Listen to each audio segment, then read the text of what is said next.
నిన్న పాకిస్తాన్కి ఇండియాకి వార్ అయితే ముగిసింది అనుకున్నాం. ఎందుకంటే ఆల్రెడీ పాకిస్తాన్ ముందుకు వచ్చింది యుద్ధాన్ని ఆపేద్దామని. అలానే ఇండియా కూడా దానికి ఒప్పుకుంది. దాని మధ్యవర్తిత్వం ఏదైతే చేసిందో అమెరికా అంటున్నారు. మరి అది ఎంతవరకు కరెక్ట్ అనేది తెలియదు మనకి, కానీ అమెరికానే చేసిందని చాలామంది చెప్పుకుంటున్నారు. సరే, ఫైనల్గా అయితే ఎవరో ఒకరు చెప్తే కదా, ఇప్పుడు పాకిస్తాన్ ద్వారా ఎవరో ఒకరు చెప్తేనే మనకు తెలుస్తుంది. అది అమెరికా అనుకుందాం.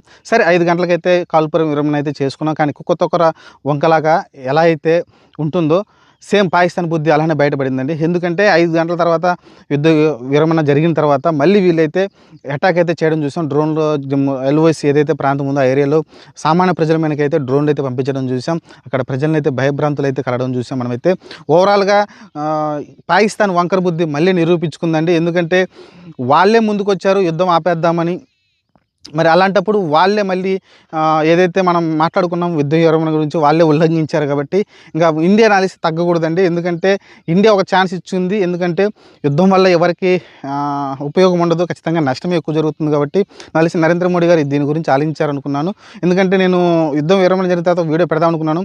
సరే, కొంచెం ఆగుదాం అనుకున్నాను. ఎందుకంటే ఈ వంకర బుద్ధి పాకిస్తాన్ గురించి మనకు తెలిసిందే కదా, ఇది ఖచ్చితంగా ఏదో ఒక సోది పని చేస్తుంది అనుకున్నాను. అనుకున్నట్టుగానే అది సోది పని చేసిందండి.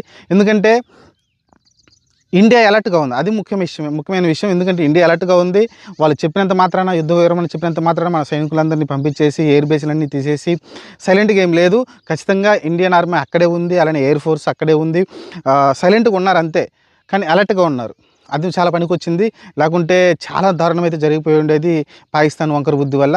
ఎందుకంటే ఇది యాక్చువల్గా చెప్పాను కదా, మనం ముందే మాట్లాడుకున్నాం. పాకిస్తాన్లో ఉన్న ఏదైతే గవర్నమెంట్కి అలాగే ఆర్మీకి పొంతనే ఉండదండి. ఆర్మీ ఒక నిర్ణయం తీసుకుంటుంది, గవర్నమెంట్ ఒక నిర్ణయం తీసుకుంటుంది. నేను తీసుకుంది గవర్నమెంట్ నిర్ణయం, అలానే ఆర్మీ చీఫ్ కూడా తీసుకున్నారు. ఆర్మీ చీఫ్లో కూడా కొంతమంది నలిసి ఎవరైతే ఆ చీఫ్ ఉన్నారో అతను నచ్చిన వాళ్ళు కొంతమంది ఉన్నారు అనుకుంటున్నాను. అందుకని వాళ్ళు స్వయంగా వాళ్ళైతే ఇండియా మీద అయితే అటాక్ చేయడం చూసాం.